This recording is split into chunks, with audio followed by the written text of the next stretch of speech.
So we've been talking about the inner workings of lists, but there are some specialized versions of lists, specifically stacks and queues, that's worth understanding at a high level. And while we probably won't build them, they're not super hard to build. We just kind of actually just limit some of the functionalities of lists.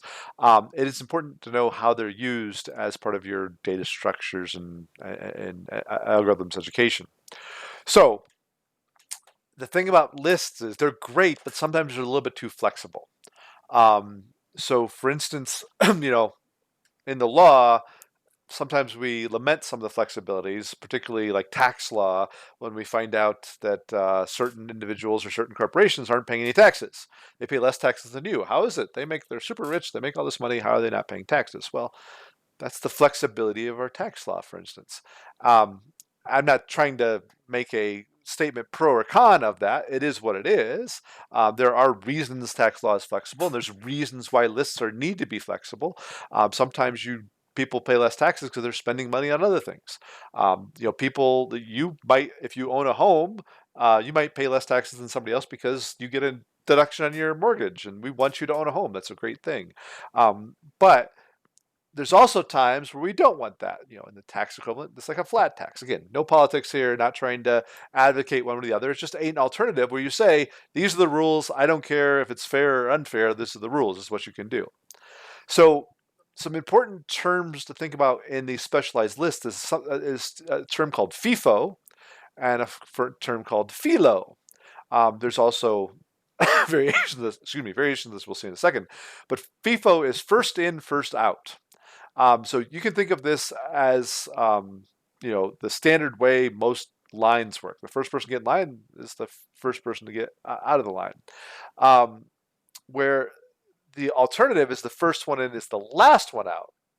The fee low alternative, and nobody wants that, particularly if you're waiting in the line. You don't want to wait in line first thing in the morning and you not be serviced till the last person at night.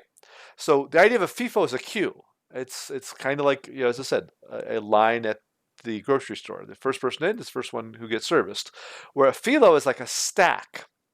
And so, um, a stack is like a stack of papers. I put one on top of each other. And if I take them off the top of that stack, then the one that was put in first will be the last one I get to. So the FIFO is the same concept as the opposite, which is LILO, the last in, last out. So we normally call it the FIFO, uh, but then the FILO is the same concept as a LIFO, the last in, the first out. So that's these are alternative terms, but let's get into what they mean. They're more conventional terms. It's the idea of a stack, and then a queue in a second. We'll see later on. So a stack, like our stack of papers, it limits what the list can do because you can only add to the top of the stack, or you can peek at the top of the stack, or I can remove from the top of the stack. So again, my inbox here, I can't jump halfway down. I can't get somewhere, hey, that book looks more interesting. The stack says it sets a priority. The most important thing is whatever's been the most recently received into the stack, and the bottom things are the things that must wait. To some degree, most classes the homework is a bit of a stack. Whatever is due this week is the thing that you probably should be working on the most, because if you don't, you'll lose late points. And the thing that's from months and months ago, well, I'll get to that if I have a time at the end. Um, that's not necessarily the best priority mechanism set of there. Sometimes that thing, the first thing that was due is the thing you should work on to understand it better on. But sometimes we do naturally default to a stack, but it's really not that common in you know, most of our operations. What we're most used to seeing is the queue. So the queues also have different rules where you can only add at the back and remove from the front. There's no cutting in line in a queue. That's the data structure. It doesn't allow you to insert anything or remove from the middle. You can only add things to the back of the queue and remove it from the front of the queue. Again, the priority here being first come, first serve. Um, so the idea of processing a queue, there's all sorts of examples of this, but for me, if I watch a TV show, I watch them in order. So if I ever watch a TV show, I don't like watching syndicated TV show, whatever shows up on TV, because I don't like to see season 7, episode 4, but I've never even seen anything of it before. And then the next one might be episode 5, it might be not, it could be season 3, whatever the syndication decides to show. So if I'm going to watch a show, I'm going to start at episode 1. And like most of the movie streaming services, I'm going to do 2, 3, 4, 5, in order and watch them. And that's the idea of a queue.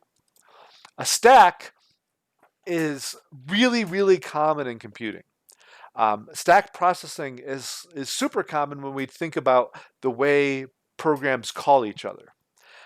So, for instance, um, you know, you might have worked on the impressions one in the first week in the basic exercises. The idea is you have a main program that says, "Hey, generate this impression for me," and so here's a string, and here's the impression I want you to get. And then your code might have called another function, a procedure method, to say, "Hey, well, the Yoda impersonation. Do that one for me." And then that impersonation might have called the substring to say, "Hey, give me just this substring of this bigger string, and I'm going to manipulate it around." And that might have called some array lookup functionality or whatnot.